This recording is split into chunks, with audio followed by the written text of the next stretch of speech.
Sejak zaman kuno, wilayah barat Nusantara dan sekitar Malaka telah menjadi wilayah penting bagi para pedagang dari Cina dan India. Hasil bumi dari Nusantara menarik minat banyak pedagang. Pala dan cengkeh yang berasal dari Maluku dipasarkan di Jawa dan Sumatera untuk kemudian dijual pada pedagang asing. Pada abad ke-1 sampai 7 Masehi, pelabuhan-pelabuhan penting di Jawa dan Sumatera sering disinggahi pedagang asing.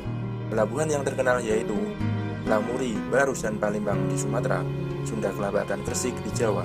Berdasarkan berbagai cerita perjalanan Cina, dapat diperkirakan bahwa sejak abad ke-7 telah ada koloni-koloni Arab di barat laut Sumatera, yaitu di Barus. Namun belum ada bukti yang menunjukkan bahwa pribumi Nusantara telah masuk Islam. Diperkirakan para pedagang Arab ini hanya berdiam untuk menunggu musim yang baik untuk berlayar.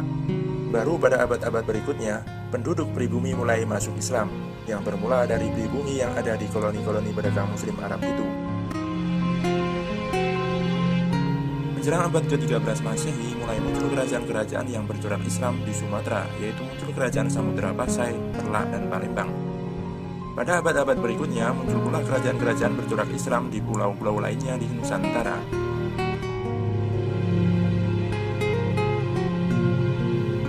Tiga fase Islamisasi Nusantara. Singgahnya pedagang-pedagang Islam di pelabuhan-pelabuhan Nusantara. Munculnya komunitas-komunitas Islam di beberapa daerah kepulauan Nusantara. Berdirinya kerajaan-kerajaan Islam.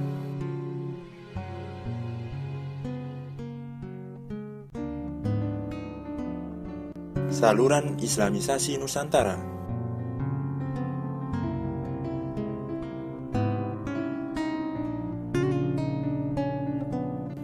Saluran perdagangan. Awal Islam masuk Nusantara melalui perdagangan. Para pedagang Muslim dari Arab, Persia, dan India banyak yang bermukim di pesisir-pesisir.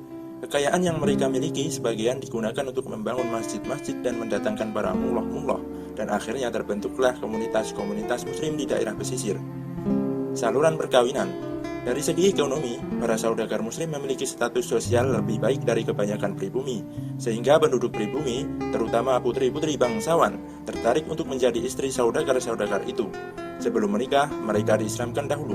Setelah mereka memiliki keturunan, lingkungan mereka makin luas. Akhirnya timbul kampung dan daerah Muslim. Perkembangan Islam semakin cepat dengan adanya perkawinan antara Muslim dengan anak bangsawan, anak raja atau anak adipati. Saluran pendidikan.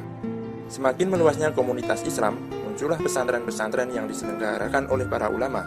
Dari pesantren ini kemudian muncul para ulama-ulama yang kemudian berdakwah ke tempat-tempat lain untuk mengajarkan Islam. Saluran kesenian. Kesenian juga menjadi saluran dalam penyebaran ajaran Islam. Kesenian yang paling terkenal adalah wayang, yang menjadi alat bagi Sunan Kalijogo untuk menyebarkan Islam. Selain itu, ada berkembang pula sastra, hikayat, babat, dan lainnya, seni bangunan, dan seni ukir. Saluran politik. Di Maluku dan Sulawesi, kebanyakan rakyat masuk Islam setelah rajanya memeluk Islam terlebih dahulu. Pengaruh politik raja membantu tersebarnya Islam di daerah ini. Sedangkan di Sumatera, Jawa, dan Nusantara Tenggara, demi kepentingan politik, kerajaan-kerajaan Islam memerangi kerajaan-kerajaan non-Islam. Kemenangannya banyak menarik penduduk untuk masuk Islam.